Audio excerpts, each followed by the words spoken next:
Peoples party ने 2.5 लाख लोगों को सरकारी नौकरियां दी, एक भी कराची का नहीं। रिश्वत लेकर शहर के बाहर के लोगों को नौकरियां दी जा रही हैं। पाक सरजमीन पार्टी के चेयरमैन मुस्तफ़ा कमाल की कड़ी तनकीद। कहा, आज सिंध इंसानों के रहने की बदतरीन जगह है। कराची के पानी को चोरी करके अरबों का पानी बेचा जाता है। कराची वाले चिंची रिक्शा पर आ गए। मुल्क के दूसरे शहर मेट्रो बसेस चला रहे हैं।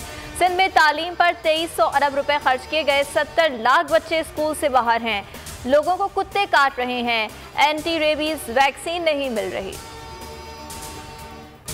मुल्क में बिजली और गैस का बहरान शदीद। पंजाब में शॉर्टफॉल 6000 मेगावाट तक पहुंच गया। लाहौर समेत दीगर शहरों में 8 से 10 जबकि देही इलाकों में 12 घंटे तक लोड शेडिंग की जाने लगी।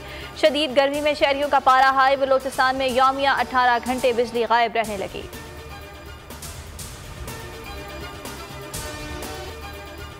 जहलम और गुजरांवाला समेत पंजाब के मुख्तलिफ शहरों में बारिश। गुजरात में तेज आंधी और मूसलाधार बारिश ने तबाही मचा दी। मुख्तलिफ हादसात में 4 खवातीन समेत 6 अफराद जान से गए, 4 जख्मी।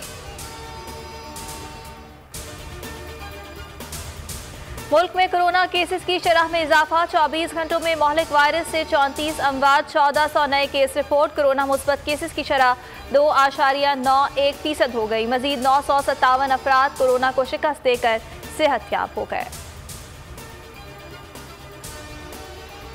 ओकाड़ा में दोहरे कत्ल की लर्जाखेज वारदात। हमसायों ने 2 कमसिन भाइयों को अगवा के बाद कत्ल कर दिया। लाशें नहर में फेंक दी।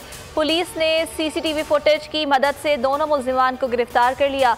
मुल्जिमान ने एतराफ़ जुर्म कर लिया। नहर में लाशों की तलाश जारी। मकतूलीन के वालिद ने मुल्जिमान को घर आने से मना किया था, जिसका मुल्जिमान को रंज था।